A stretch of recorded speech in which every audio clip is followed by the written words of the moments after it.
കണ്ണൂർ ചേലേരിമുക്കിൽ ഹർത്താനുകൂലികൾ ബസ്സുകളും സ്വകാര്യ വാഹനങ്ങളും തടഞ്ഞു. പയ്യന്നൂർ പഴയ ബസ് സ്റ്റാൻഡിന് സമീപത്തെ കടകൾ അടപ്പിച്ചു. പെരുമ്പയിൽ ദേശീയപാത ഉപരോധിച്ചവരെ പോലീസ് അറസ്റ്റ് ചെയ്തു നീക്കി.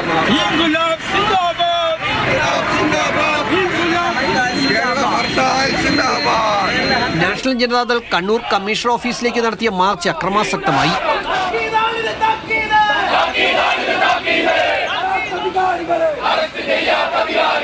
കാസർഗോഡ് ചുള്ളിക്കരയിലും പരപ്പയിലും ഹർത്താൽ അനുകൂലികൾ വാഹനങ്ങൾ തടഞ്ഞു.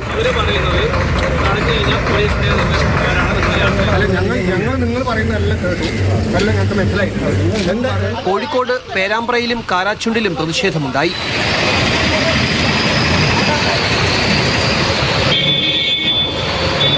ഉള്ളിയേരിയിൽ വാഹനം തടഞ്ഞ ദളിത് കോൺഗ്രസ് കോഴിക്കോട് ജില്ലാ വൈസ് പ്രസിഡന്റ് MC അനീഷിനെ യാത്രക്കാരൻ മർദ്ദിച്ചതായി പരാതി ഉയർന്നു. ബസ് സ്റ്റാൻഡിൽ വാഹനം തടയുന്നതിനിടെ യാത്രക്കാരൻ പ്രകോപിതനായി അനീഷിനെ ആക്രമിക്കുകയായിരുന്നു. നമ്മൾ അവരോട് പറഞ്ഞത് ഇന്ന് സമരത്തെ അനുകൂലിക്കണം, സഹായിക്കണം, സഹകരിക്കണം എന്നാണ് പറഞ്ഞത്. അതിനെതിരെയാണ് അവരിങ്ങനെ ചെയ്തത്. ബസ്സിലുള്ള ആളുകളല്ല ചെയ്തത്, ബസ്സിലുള്ള പുറത്തുള്ള ആളാണ് ചെയ്തത്. തൊടുപുഴയിൽ വാഹനങ്ങൾ തടഞ്ഞ ശേഷം ബൈക്കിൽ മടങ്ങുകയായിരുന്ന സമരാനുകൂലിയെ യാത്രക്കാരൻ തടഞ്ഞു.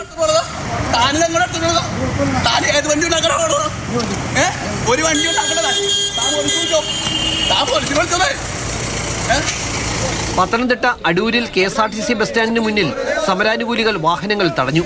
പോലീസും പ്രതിഷേധക്കാരും തമ്മിൽ വാക്കേറ്റമുണ്ടായി. ഒന്ന് തല്ലാതെ തിരിച്ചു തരാൻ പറ്റുമോ? തരാൻ പറ്റുമോ? ആരാ വരുന്നതെന്ന് പറ. പോലീസ് പറയുന്നത് നിങ്ങളെ ആര് വിളിച്ചു? നിങ്ങൾക്ക് കാര്യം, നിങ്ങൾക്ക് എന്തോ ഇവിടെ കാര്യം? പ്രതിഷേധം ആർക്കെതിരെയാണ്? ഞങ്ങളുടെ കുഞ്ഞിനെ കൊന്നു തള്ളിയവൻ ആരോ അവനെ ഞങ്ങൾക്ക് കാണണം.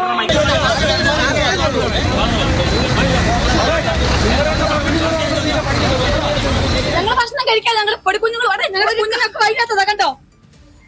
ഒരു ചിന്തിക്കാനുള്ള കാര്യമില്ലേ? നാളെ ഒരു കാലത്ത് അവന്മാരുടെ വീട്ടിലായിരുന്നു അവന്മാരെന്ത് ചെയ്തേ? അവന്മാർ ഭാര്യമാരെല്ലാം ജോലിക്ക് പോകുന്നില്ലേ?